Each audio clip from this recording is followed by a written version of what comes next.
Olá, meu nome é Yuri Alencar, eu sou designer de experiências e vou compartilhar com vocês, numa série de vídeos, o conhecimento de 5 grandes convidados que irão falar sobre inovação, design thinking, protagonismo, num dos celeiros de inovação aqui de Curitiba, a Aldeia Coworking. Então eu vou receber meus convidados aqui na Aldeia Coworking, um dos grandes celeiros de inovação e empreendedorismo de Curitiba, onde meus convidados irão falar sobre diversos temas, como design thinking, inovação, protagonismo. Espero que vocês gostem. Vamos lá? O Paulo é dentista de formação, apaixonado por tecnologia, apaixonado por aprendizagem. Fui professor universitário durante 12 anos na Universidade Positivo, onde fiz carreira. E dentro da universidade, dentro da sala de aula, eu fui muito de experimentar. Toda a dedicação que eu tinha como professor, parecia que meus alunos não correspondiam, em termos de aprendizado, pelo esforço que eu tinha em preparar a aula. A sensação que eu tinha é, eu estou fazendo o meu melhor. Por que meus alunos não estão aprendendo? Então eu tive que aprender com eles. Bom, o Fernando é um empreendedor, é um educador, é um entusiasta pelo mundo e pelas pessoas e acredita muito em uma mudança. Expressa tudo isso hoje em algumas iniciativas, mas a principal delas é a Quiro Educação. A Fisi, ela é uma buscadora. Eu sou uma buscadora de mim mesma, eu sou uma caçadora de mim, eu sou uma mulher que corre com os lobos. Eu sou uma buscadora de conhecimento, sou uma buscadora de coisas novas e uma buscadora de diversão na vida, uma buscadora de teorias, né, com a herança da filosofia, de grandes pensadores, uma buscadora de pensamentos mais profundos.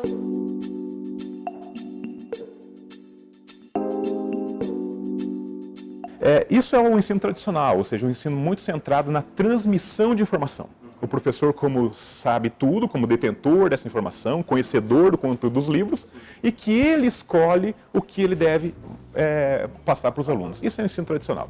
O ensino, a gente chama hoje, mais progressista, de metodologias ativas, ele é um pouco uma desconstrução disso, onde o professor passa a ser mais um designer de experiências de aprendizagem. Ou seja, ele tem que elaborar as estratégias, as ações, ou seja, o material muito antes da aula. E na aula, eles perdem um pouco o protagonismo do professor na sala de aula. Ele é um facilitador, ele é um guia. Muita coisa mudou e o perfil do aluno não é mais o mesmo. Eu vejo muita gente falar, muito professor, muito diretor falar sobre, né, quando vê toda essa mudança ocorrendo e não sabe direito como começar, a galera fala assim, poxa, então tem que investir em tecnologia, vamos colocar a lousa digital, vamos trabalhar em cima de uma estrutura. E aí, por um outro lado, você tem um professor que ele não se dá nem... Ele não sabe nem utilizar uma lousa normal, quem dirá uma lousa digital, alguma coisa. Eu sou um pouco cético sobre isso de só colocar tecnologia puramente. Tem um passo anterior que a gente tem que dar, que é metodologia. Acho que é método, né? Eu vejo muito professor, diretor, ou até mesmo aluno reclamando às vezes de uma estrutura. Tinha 2 semanas atrás eu fui num colégio lá em São Luís do Maranhão que tinha uma baita estrutura, tinha uma sala da Google e tudo mais, só que não estava sendo utilizada.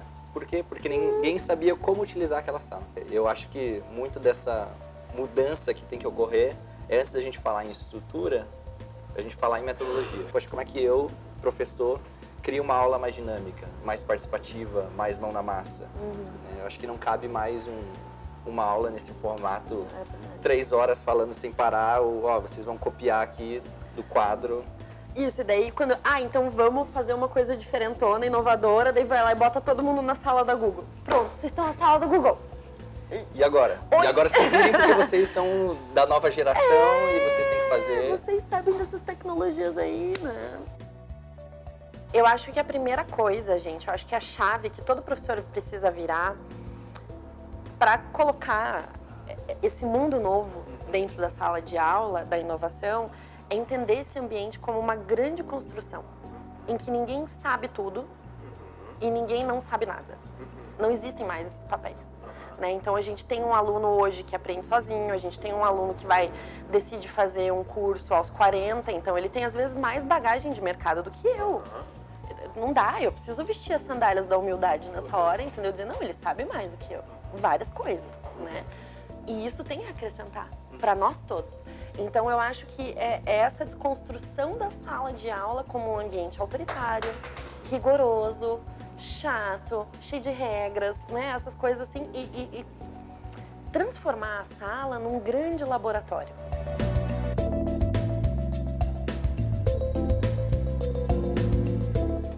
sistema educacional, ele é um método, uma metodologia que está posta Escalável. há anos, né? Que foi criado, sei lá, na primeira Revolução Industrial. Hoje a gente está vivendo a chamada Quarta Revolução. Retomando um pouco a aula de história, a primeira Revolução Industrial, o que era? Né? Máquina a vapor precisava preparar pessoas para repetir coisas. Eu concordo com você que é uma questão de metodologia, porque quando a gente mexe em metodologia, eu acho que a gente faz uma grande pergunta para todo esse processo, né? Que é, para quê? Para que eu estou fazendo? Para quem estou fazendo? Eu acho que a gente muda o core, né? Assim, o coração da questão, né? E outra coisa também que você trouxe essa energia, essa coisa da Revolução Industrial, da máquina a vapor, das manufaturas, e que a gente vive esse modelo super manufatura, né? Super produção, assim, pá, até hoje na educação, né? Eu lembrei de uma referência muito interessante que a gente tem, que é o Nietzsche, que é um filósofo super legal, e que o Foucault, que escreveu sobre educação, foi leitor do Nietzsche, concordou com muita coisa que ele disse e deu uma... Sabe assim, quando você digere aquele conhecimento e produz uma coisa um pouquinho melhor. Assim. Mas eles trazem muito essa questão do corpo, assim, por exemplo, eu estar sentada numa cadeira 4 horas, com espacito, piquitiquinho, e ficar aqui, traga seu penalzinho, bota sua mala aqui, nananana. Isso tudo é me preparar para eu virar um robô na fábrica. Eu faço parte só desse pedacinho do processo de produção e não mais do que isso, né? Então também como a gente é forjado nesse sistema, a gente é talhado, esculpido mesmo nesse sistema. Como que você vai pedir para uma criança, por exemplo, de 5 anos? Hoje eu vejo isso, antes eu não via, tá? Fica 4 horas sentada. Para uma criança que tem transtorno do espectro autista, para um adulto que tem transtorno do espectro... Eu mesmo não aguento ficar 4 horas sentado ouvindo. Então, outra ferramenta que é super importante, que eu também utilizei, que foi muito legal, foi pedir para, ao final dos bimestres, os alunos fazerem uma autoavaliação. Então, avalie você, quantos % foi o seu desempenho, quanto você acha que você aproveitou a aula. O pensamento designer é fundamental, porque o pensamento designer é um pensamento de experimentação e não de coisas de repetição. Um designer, ele é reconhecido qualquer área, pela experimentação, pela prototipação. Mas para ele prototipar, ele vai ter que primeiro imergir. Se eu tenho agora essa imersão, eu consigo fazer o que agora? A avaliação. Se eu consigo conhecer o meu aluno, eu consigo avaliar o que funciona e o que não funciona. Aí eu passo para uma etapa de ideação, ou seja, que tipos de atividade que eu posso ter com meus alunos. Se o professor tem essa postura, ele está ensinando isso para os seus alunos. Ensinando o aluno a buscar, a construir, a realmente inovar. E eu insisto, e a não a repetir. Mas mudou muito, né, Rafiz? Mudou. Se a gente pensar, eu não sei como foi a tua educação, mas a minha, cara, eu cheguei a ter escola de freira, né? Aquilo que tocava o sinal, todo mundo saía fazendo fila, do menor para o maior, subia, né, a escada, a escadaria, aquele corredor cheio de portinhas, cada um na sua sala, todo mundo sentava, a hora que a professora entrava tinha que levantar, ficar do lado, né? Fazer normalmente uma oração, nada contra isso, porque eu acho que é legal. Acho que é muito bacana. Por outro lado, foi coisa muito interessante, mas eu estou falando isso justamente pelo seguinte, como que era uma educação muito focada no professor, né? Onde o professor, na verdade, era uma autoridade máxima ali, de todo o seu conhecimento, pega aquela pilha de livros, ele recorta o que o aluno tem que saber e a prova é o recorte daquilo. O melhor aluno é aquele que consegue reproduzir o mais fiel possível ao que o professor recortou do assunto, do conteúdo, né? Não, super verdade, assim. Eu acho que eles falam, não sei, na sua época foi igual. Exatamente igual, tipo, exatamente igual, muito igual. E esse diálogo intergeracional e mostrando pra gente que foi exatamente igual, é preocupante. E tem alguns choques culturais, assim, bem sérios, né? De ver uma estrutura de uma escola comparada à mesma estrutura de um exército e de um presídio, é chocante. Com o exame, né, que eles chamavam de exame, a gente conseguiu descobrir as primeiras questões psicológicas, as primeiras dificuldades de aprendizagem, porque todo mundo respondia de um jeito e tinha uma pessoa que respondia de outro. Opa, precisamos estudar essa pessoa, né? Hoje, do jeito que a gente trabalha a avaliação, né, a gente faz um teste. A gente submete a pessoa a ser testada. Uma violência, né? Eu acho isso tão triste, é verdade. Eu acho isso muito triste. Eu acho que para mim tem sido um grande desafio desmistificar o papel desse processo avaliativo, né? De mostrar para o aluno que é só para ele checar se está tudo bem e para eu checar se está tudo bem comigo, se eu conseguir atingir o objetivo que era desejado dentro desse ambiente educacional. Na verdade, é uma das poucas profissões que não tem essa avaliação de forma sistemática, né? É verdade. Se você pensar todas as outras profissões, o que acontece? De certa forma, tem uma mensuração ali de como que acontece, porque é um princípio da administração de o que não é medido não pode ser melhorado, né? E na educação, poxa, mas se o professor não está aberto àquilo, ele vai fechar a porta da sua sala de aula e nas 4 paredes vai fazer exatamente o que ele está na cabeça dele. E não tem como medir isso. É uma avaliação que a pessoa faz de forma individual, sem consulta, né? E isso repetitivamente. E quando chega no mercado, seja qualquer profissão ou na indústria, ele vai ter uma equipe, ele vai ter todas as ferramentas possíveis e imagináveis para buscar informação, para resolver problemas, né? Justamente o que ele não foi ensinado a fazer, exatamente. Existe uma hierarquia de papéis, porque se a gente só pode avaliar daqui e não pode ser avaliado daqui, como a gente se enxerga nessa relação? Qual a equidade, qual o equilíbrio, né? Qual que é a clareza desse processo, né? Estamos trocando? Não estamos, porque se o feedback só rola de um lado, isso quer dizer que não significa que tem uma troca do outro. E eu acho que é essa tecla fundamental que a gente está batendo aqui, entender o aluno como ator, como protagonista, tanto quanto você, do processo dele de aprender, de conhecer coisas novas, de descobrir um mundo novo, né? Não é você que vai lá, né? Não, é todo mundo junto, né? Uma forma bem simples de começar isso é assim, eu entender meu papel como educador, como um facilitador do processo, né? E aí acho que uma forma muito rica, mais do que você trazer as respostas certas, é você trazer as perguntas bem feitas, né? Então, é ser o questionador, né? E aí você sempre, né, joga para o aluno isso, joga para o estudante, olha, o que vocês acham disso? E aí, uma que eu vejo é que você acaba se surpreendendo com a bagagem que tem. Exatamente. Né? Às vezes a gente chega em uma sala de aula e desconhece a bagagem dos alunos e aí quando a gente vê eles sabem de muito mais coisa, né? Até porque hoje em dia o mundo está na palma da mão. A informação está né? disponível. Em qualquer lugar, né? A tendência ao acesso à informação a custo zero praticamente. Então meu papel como professor é o quê? É ser esse indagador, né? E ajudar a trazer esses filtros. E aí, por outro lado, o aluno que está recebendo, muito que a gente percebe assim, né? O aluno, ele... e a gente até faz uma brincadeira nos primeiros dias de aula, que assim, eu imagino, né, a gente vai trabalhar o protagonismo aqui, né, a gente deixa muito claro isso, só que eu imagino que no começo vai ser um pouco desconfortável para vocês, porque vocês não estão acostumados a isso. Por quê? Vocês estão acostumados a quê? A vir uma pessoa aqui na frente, falar, e vocês só ouvirem. E ter que ficar quieto. Então vocês não estão acostumados a dar a opinião de vocês, né? E na nossa aula vai ser diferente, eu quero ouvir a opinião de vocês. Né? Se você acha que tem uma opinião relevante, eu quero ouvir, quero que você seja protagonista. Porque não tem como você ser protagonista só em um lugar. Você é protagonista ou não é. Né? Então, é dar essa chamada assim, poxa, então vamos ser protagonistas das nossas histórias, então a gente vai começar a aprender aqui. A gente sempre trabalha em círculo por dar voz a todo mundo. Então, é um formato onde... né? Quando você senta com amigos para conversar, você senta em círculo, você não senta em fileira. Né? Os indígenas, quando iam trocar informação, era em círculo. Em volta das fogueiras, né? Para falar sobre o que aconteceu, era em círculo. Por que a gente senta em fileira? Né? Me dá um certo arrepio quando eu vejo alguns eventos sobre educação inovadora e eu chego, tem um auditório, fileira e um cara que fala sem parar. Fala-se muito do professor facilitador, né? Mas eu acho que talvez tenha uma escala aqui. O professor facilitador talvez não seja o professor, vamos dizer assim, o padrão ouro que eu quero chegar. Talvez eu quero chegar num orientador, que eu já trabalho com um aluno protagonista, autônomo, que só oriente ali.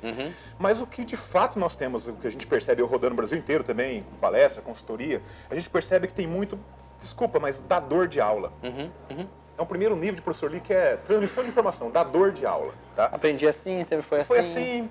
Agora sim, eu acho que para esse professor pular para o facilitador, ele tem, eu acho que eu quero só validar isso contigo, Sim. é um passo, talvez um primeiro passo que é muito fácil fazer, mas pouca gente olha para isso e negligencia, que é, entre sair de dador de aula a facilitador de todo esse processo, ele tem um papel aqui de instigador, que simplesmente pergunta. Sim. Porque eu faço pergunta, eu exijo uma resposta. Exatamente. E a hora que eu tenho uma resposta, eu tenho, na minha concepção, esse exercício do protagonismo. Exatamente. Como você enxerga? Como Eu, você eu, enxerga eu isso? consigo, eu enxergo dessa forma, eu consigo entender em que nível está a minha turma. Exato. Entendeu? Então, será que tem alguém que está um pouco mais adiantado ou não, ou tem uma bagagem maior ou não? E quando eu dou Perguntando, né? o poder de voz, né, eu passo o bastão da fala para outras pessoas, todo mundo se sente mais à vontade para falar. Né? A gente estimula muito essa questão da cultura do erro. Exato. Eu acho que isso é pouquíssimo trabalhado e tá aí uma outra dica. Eu acho que, para mim, o errar não é feio, o errar é você ficar parado e não fazer nada. É isso, né? perfeito, E aí, quando perfeito. você cria um ambiente de aula propício a... Não, esse aqui vai ser um ambiente de experimentação. A gente vai errar, vai aprender, vai tirar Como na vida, aprendizados né? disso. Na Exatamente. vida é assim, né? Exatamente. Aí eu tenho um ambiente de aula, putz, muito mais rico. Assim. A gente fala, é clichê falar que você sonhar grande ou pequeno Dá o mesmo dá no trabalho. mesmo. Mas não é clichê falar, e é muito sincero falar que a média, né, o significado da palavra média vem da palavra medíocre também, e aí a gente dá essa cutucada. Poxa, até que ponto você quer ser mais do mesmo? Mais um. E quando você mira lá em cima, você sabe que você tem que buscar muito mais informação extracurricular, você tem que ir atrás do aluno, ir atrás do professor, enfim, né, tem que fazer muito mais. O seu resultado é proporcional ao seu esforço. Natural. Então, assim, não tem. Quanto mais você se esforçar, o teu resultado vai ser maior. Então, não tem. Isso é lógica. Se você começa, né, e aí eu até brinco, assim, né, em algumas aulas, né, o pessoal que trabalha com a gente acaba instigando assim, ó, a gente está aqui para falar com quem é protagonista, com quem quer ser protagonista. Se você é da turma do mimimi, então, beleza, pode ir, pode fingir aí e tal. Não quero perder teu tempo, eu não faço perder o meu. E quando né? você cria isso, o cara... Opa, esse cara tá peraí. mexendo. Ninguém falou isso pra mim até hoje. Ninguém falou isso comigo. Né? Então você... Sempre passaram a mão na minha cabeça. Exatamente. Então, sempre fingiram, mais ou menos. Então, não fingir. Sabe? Ser E real, aí, né? acho Ser que, autêntico. exatamente. E aí, acho que você tem uma evolução de classe, né? A gente não utiliza grandes recursos tecnológicos. Autonomia não é simplesmente aprender a aprender. É muito vago aprender a aprender. É vago. Agora, assim, aprender a aprender eu conseguir isolar o problema ou objeto que eu quero aprender. Eu consigo buscar informações confiáveis que vão me dar uma base para entender esse problema. Desse filtro, eu consigo sintetizar o que eu preciso para aquilo. E a hora que eu produzo alguma coisa com isso, eu tenho senso crítico para avaliar se isso está bom ou não. Exatamente. Que é a questão da qualidade que você Exatamente. comentou. Né? E aí faz toda a diferença, porque não sai do discurso vago. Ah, tem que aprender a aprender. Cara, vamos então colocar sistematizado aqui. O que é um aprender a aprender de forma autônoma, Sim. mas que tem uma autonomia e uma qualidade percebida Sim. que o próprio indivíduo consegue perceber Sim. isso.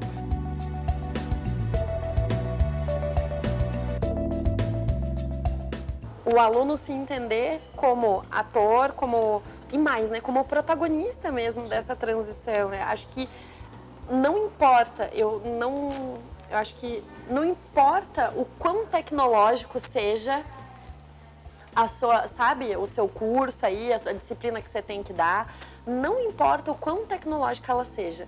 Quando a gente olha por esse viés, eu tenho certeza que ela tem incidência em resolver algo real, em melhorar a vida de alguém, né? Em trazer, assim, um pouco mais de luz mesmo para alguma pessoa, né? Meu papel como aluno também ir atrás de mais, querer mais, né, tentar, de fato, né, eu digo, ser protagonista, né, da sua ação, da sua história, enfim. Ele não se coloca também de forma ativa, digamos assim. E daí essas ferramentas, né, o design, eu acho que a gestão de projetos, assim, que você trouxe, né, a aprendizagem por projetos é muito legal porque traz exatamente essa visão mais, assim, ativa, que movimenta mesmo o aluno dentro do seu processo de aprendizagem, né? Acho que é muito fantástico, essencial. Enfim, tinha um recém-lançado o iPhone e tal, e aí tinha um professor que ele passava diversos textos. Esse professor, ele tinha, né, adquirido o recém-iPhone, então ele tirou o telefone do bolso, né, e mostrou, tá vendo esse aparelho aqui? Vocês acham que os engenheiros que fizeram isso aqui, eles só ficaram as 3 horas dentro da sala de aula? Ou eles foram a mais? E aí o que eu me deixa indignado é que o mesmo cara que reclama falando assim, engenharia na Alemanha, engenharia nos Estados Unidos é outro nível, é o mesmo cara que senta aqui, vem para a sala de aula, senta, finge que está aprendendo, finge que vai estudar mais e só pega o feijão com arroz e não faz mais nada, né? E se você não tiver alguns diferenciais, se você não ir atrás, você vai ser mais um. Né? Então, acho que cabe ao aluno também, e a gente em vários momentos a gente é também... o mais um, né? O mais um, a gente é também, né? Então, poxa, ir além, buscar mais, o que eu posso fazer diferente, propor coisas. Então, a gente tem que olhar para ele, ou ele tem que se olhar também, né? Com muito carinho e muito essa visão assim, poxa, o quanto eu me conheço, né? Qual é o meu propósito? Onde que eu quero chegar, né? Por que eu estou fazendo tudo isso, né? Porque vai refletir na vida de... Vai refletir Em atacado. na vida dele, que é assim, né? Vejo alguns Não, na vida dos seus alunos, né? Sim, Em atacado na sociedade. sim, Né? Porque exatamente. 10 anos um professor, ele seguramente trabalha com Exatamente. 5 mil alunos. Exatamente. Né? Então é um impacto muito Vai grande. refletir na sua aula, né? Então, poxa, se você vai desmotivado para dentro de sala de aula, você querendo ou não. Você transmite isso. Então, poxa, legal, Fernando, quero ser um professor, um educador diferente. Como é que eu dou o primeiro passo? Não tenho a mínima ideia de fazer isso. Então, pergunte para o seu aluno. Dê uma aula no formato como você imagina que seja, boa. E aí, no final, você pergunta, o que vocês acharam da minha aula? Eu gostaria de um presente de vocês para mim. Né? O que vocês acham que eu poderia melhorar? O que vocês acham, né, que eu podia adicionar? E aí você tem, né, diversos insights. Isso é muito sincero, né, Fernando? Por exemplo, chegar para o aluno e falar o seguinte, pessoal, eu realmente estou repensando a minha vida como professor de vocês, como meu propósito no mundo, e eu gostaria de um feedback sincero de vocês. Como vocês me enxergam como professor? Como vocês enxergam essa aula? Exatamente. Porque a gente vai se surpreender, né? Sim. É porque os alunos realmente tiram, na verdade, essas máscaras e vai falar na verdade, ou seja, ele vai entender que você realmente quer um feedback sincero e verdadeiro. Sim. Só que a gente tem que ouvir, às vezes, de volta para fazer pra alguma entender. coisa. É. Então a gente ouve muito o aluno falando, poxa, eu queria uma aula mais dinâmica, mais mão na massa. Eu queria temas que eu soubesse onde eu vou utilizar aquilo na vida. Eu queria que fosse um debate, quando fosse um debate de fato. E não um professor vindo sempre com a resposta certa e não deixando a gente debater. Então são coisas óbvias, não é de hoje que a gente ouve isso, mas que às vezes a gente tem que escutar de volta para a gente dar esse clique, se despertar, né? E aí a partir disso a gente começou a criar, né, o que seria essa escola dos sonhos, digamos assim. Como é que a gente vai saber se isso está certo ou não? Bom, a gente tem várias hipóteses. Então a gente tem que começar a arriscar as hipóteses, né? Então comece a prototipar, a validar isso. Então você como educador comece assim, poxa, eu tenho uma hipótese do que seria uma aula mais dinâmica. Experimenta. Permita-se experimentar. Vai sem medo. E aí, né, ao final da aula pergunte o que vocês acham. E aí você vai... pode melhorar. Você vai criando, e aí vai chegar um momento que, claro, nunca é 100%, sempre tem coisas a melhorar, né? E eu acho que essa é a grande graça também de você sempre estar buscando coisas diferentes, né? O mundo está numa velocidade tremenda. Só que você começa a chegar em um modelo muito mais robusto, né, do que seria uma aula diferente e efetiva ao mesmo tempo, né? Então, e aí, muito nisso, né? Então, protótipa e aí avalia, aprende, muda o que tem que... Exatamente. Um ciclo, né? E vai fazendo esse ciclo sem parar. Agora, concordo plenamente desses erros serem pequenos e controláveis, né? Exatamente. Ou seja, eu não vou mudar radicalmente, não vou virar a chave de um modelo de ensino, ou eu como professor, hoje, a partir de hoje, as minhas aulas não serão mais assim, serão assado. Não, comece, claro, né, experimentando. Tem uma adaptação para o próprio aluno que está tendo a aula. Adaptação. Eu tenho que ensinar meu aluno a buscar o melhor conteúdo disponível naquele momento para aquela ocasião. Mas o que fazer com isso eu tenho que ensinar esse aluno. Exatamente. A trabalhar em equipe, a ser criativo, a comunicar. Né? Exatamente. Então, assim, e a escola não está trabalhando nisso. Exatamente. Né? E acho que e todo desafio para mim, né, esse lado mais desafiador, essa barreira, por um outro lado é uma oportunidade. Isso é gigante. E eu que estudo, né, muito sou apreciador dessa nova revolução, essa chamada 4.0, Revolução 4.0, ela traz uma oportunidade um pouco diferente das demais, das 3 anteriores. Né? As 3 anteriores, elas eram muito concentradas em determinadas tecnologias em algumas regiões do planeta. Né? Hoje, como a gente tem esse acesso à informação a praticamente custo zero, né? Todo mundo tem acesso, né, via internet e os vários canais aí, você pode inclusive escolher o canal que melhor lhe agrade, via podcast, via vídeo, via, enfim. Né? Você consegue ter infinitas ferramentas, infinitos sites, infinitas curadorias. Está aí, traz uma oportunidade única para qualquer, praticamente, região ou grupo de pessoas no planeta que tem acesso à internet. Tem acesso, dominem certas coisas e cresçam e façam, né, ascender.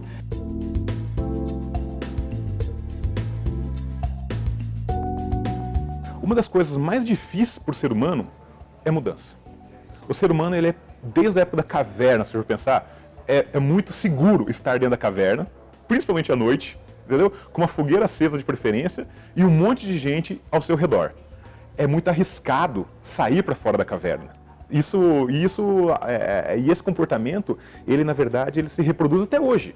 E o que é essa caverna atual? Essa caverna atual é o seguinte, se todos os meus pares, toda a instituição, todos os meus colegas, todos os professores são avaliados pelo ensino tradicional, todos ensinam de um mesmo jeito, por que eu vou mudar? O desafio da educação é formar alunos, né, profissionais, futuros profissionais, trabalhar com os alunos e formar futuros profissionais para resolver problemas que ainda não existem, usar tecnologias que não existem, né?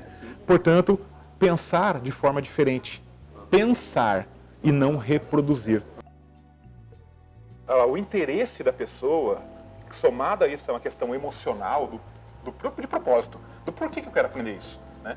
E parece que eu acho que falta muito isso na cabeça dos professores. Poxa, a educação, quando eu estou falando de educação básica, Fundamental 1, Fundamental 2, ela tem um papel fantástico de aprendizagem, ali, de ensino, de formação, mas ele tem também um papel ali de, é duro falar isso, mas assim, de depósito de crianças, para o pai poder ir trabalhar.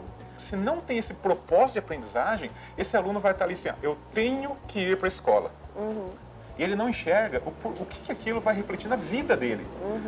Então, Sérgio, quanto antes, em qualquer nível educacional, a gente conseguir colocar na cabeça das crianças e depois, eventualmente, na graduação desse aluno adulto já que vai criar uma profissão, que ele está aprendendo para a vida dele. Ele não está aprendendo para tirar nota. Porque a tirar nota vem memória de curto prazo, objetivo, né? Tirar nota. Então, eu vou estudar de véspera de prova, coloco em memória de curto prazo, jogo aquilo na prova, tiro meu 6, meu 7, porque é a régua que vai medir ali, mas uma semana depois não sei mais nada daquilo. Porque eu não tive o porquê aprender aquilo. Eu tive, na verdade, que aprender para fazer prova. Quando a gente olha para esse papel da escola, eu acho que a gente está passando por uma transformação e eu acho que é trabalho de todo mundo, principalmente nós, profs, né? Todo mundo, a gente reentender reentender, não existe palavra, né? Compreender de novo qual que é o papel da escola mesmo, né? Porque, então eu acho que é importante a gente entender qual que é o futuro da escola, né? Que é um ambiente onde eles possam se socializar, eles possam crescer, eles possam se desenvolver como seres humanos, eles vão encontrar outras pessoas, outros mundos, outros universos. E isso é importante pra gente, né? Para que a gente cresça como pessoa mesmo, né? Pra vida. Então, acho que esse é o primeiro ponto, né? Como prof, o que eu estou fazendo já, porque temos que fazer alguma coisa, né? Para ressignificar esse papel na vida do aluno, né? E é uma carga que a gente precisa se despir, porque pra gente tirar a escola foi... Que você comentou, né? Isso. A gente precisa tirar essa visão da gente, de que a escola é um lugar onde você vai, passa 4 horas, 8 horas, sei lá, você aprende e daí você sai, e acabou, né? Então a gente precisa entender de novo qual é o meu papel dentro de um ambiente onde eu vou ajudar as pessoas a amadurecerem. Daí tem essa questão do currículo também, que você falou, né? Que é completamente... Gente, essa é uma crítica, eu já tô cansada dessa crítica. Currículo não se adapta, né? Mas eu acho que a gente tem uma coisa que a gente pode fazer hoje, olhando assim, né? Porque a gente muda mais rápido do que as grandes estruturas. Então eu acho que é nosso dever encontrar... Professor. Isso, Papel do né? professor. Então a pergunta é, como eu vou ensinar criatividade ao ensinar álgebra? Como eu vou ensinar... Trabalho em equipe. Isso. Em qualquer processo. Como eu vou ensinar sustentabilidade, e sustentabilidade entendida como trabalho decente, entendida como erradicação das desigualdades, dentro de uma disciplina de biologia? Como que eu vou fazer o aluno compreender que o mundo, a Terra interconectado, é um todo, exatamente. Quando eu estou ensinando lá o funcionamento de uma célula. Esse o nosso papel, é ensinar a skill por meio do conteúdo. É o que a gente pode fazer hoje, a gente tem plenas condições de fazer hoje. É o professor como um designer de experiência de aprendizagem. Isso mesmo. Né? E essa experiência desenvolve essas habilidades tão importantes, não só para a vida profissional, mas para a vida vida pessoal dele como verdade. inserido numa sociedade, né? Trabalho em equipe, criatividade, tomada de decisão, pensamento crítico, comunicação, né? Altruísmo, ou seja, aceitar a resposta do outro, não aceitar no sentido de entender, né? O outro. Por outro lado, a questão da persuasão, de como você pode defender o seu ponto de vista se você está convicto que aquilo é o certo e não aceitar simplesmente, o livro diz que é assim, né? É verdade. Formatar, né? O professor diz assim, vou preparar minha aula. Na prática é isso que acontece. Ele todo domingo à noite, ele fala, vou preparar minha aula. O que isso significa? Significa que eu estou olhando para o processo de uma forma completamente fragmentada. Significa que eu não estou colocando o aluno no centro disso tudo, porque é eu que vou preparar a minha aula. Né? E é o meu show, né? Isso. E assim, a questão até da vaidade, assim, nossa, que aula maravilhosa que eu dei. Tá, mas o teu aluno aprendeu? Cursinho tem uma questão muito clara na cabeça. É a UTI do sistema educacional. Aquilo prova que o sistema educacional não deu certo. Porque eu tenho que pegar um momento do ensino médio e recuperar. Ou seja, tá doente, eu preciso agora tentar curar isso para poder transmitir para a universidade.